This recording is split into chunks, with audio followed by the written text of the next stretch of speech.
मोदी विरोध में पोस्ट करने पड़ा महंगा। दिल्ली पुलिस कड़ा एक्शन। सोशल मीडिया अकाउंट को नोटिस। पाकिस्तान सह जड़ित 400 रु अधिक हैंडल उपर नजर। नुआ दिल्ली में चली छात्र आंदोलन मध्य सोशल मीडिया पोस्ट को नहीं दिल्ली पुलिस एवं कड़ा आभिमुख्य ग्रहण करिछि। प्रधानमंत्री नरेंद्र मोदी और सुरक्षा बाहिनी विरोध में आपत्तिजनक भाषा व्यवहार कर सोशल मीडिया रे पोस्ट करा जेतिबा अभियोग मिलबा परे पुलिस विभिन्न अकाउंट उपर नजर रखिछि। विशेषकर एक्स समेत अन्य सोशल मीडिया प्लाटफॉर्म रे किछि अकाउंट को पुलिस नोटिस पठाइछि। आपत्तिजनक पोस्ट करिथिबा व्यक्ति संपर्क में तथ्य मागिछि पुलिस।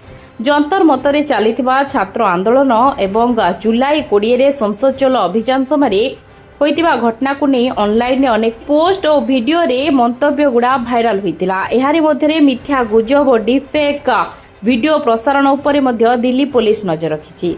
पुलिस रो दाबी अनुसार पाकिस्तान सह जड़ित 400 रु अधिक सोशल मीडिया हैंडल चिन्हट करा जायछि। एही हैंडल गुड़िकरू आंदोलन समय गुजब किंबा डिफेक वीडियो प्रसारित होतबा नहीं जांच चलिछि।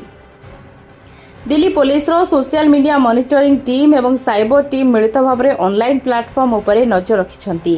प्रधानमंत्री को नहीं आपत्तिजनक मंतव्य थिबा किछि पोस्ट और वीडियो हटाइबा पई सोशल मीडिया कंपनी गुडी को मध्य पुलिस पक्षरु कुहा जायतिबा जणा पड़िछि। तेबे एबे बड़ प्रश्न छात्र आंदोलन मध्य सोशल मीडिया रे भाइराल होतबा गुजब और डिफेक पछरे किए। पाकिस्तान सह जड़ित कुहा जाउतबा 400 रु अधिक हैंडल को नहीं पुलिस रो तदंत आगो केउं दिगो को जाउछि ता उपरे बे समस्तक नजर। Bureau report Odia न्यूज.live।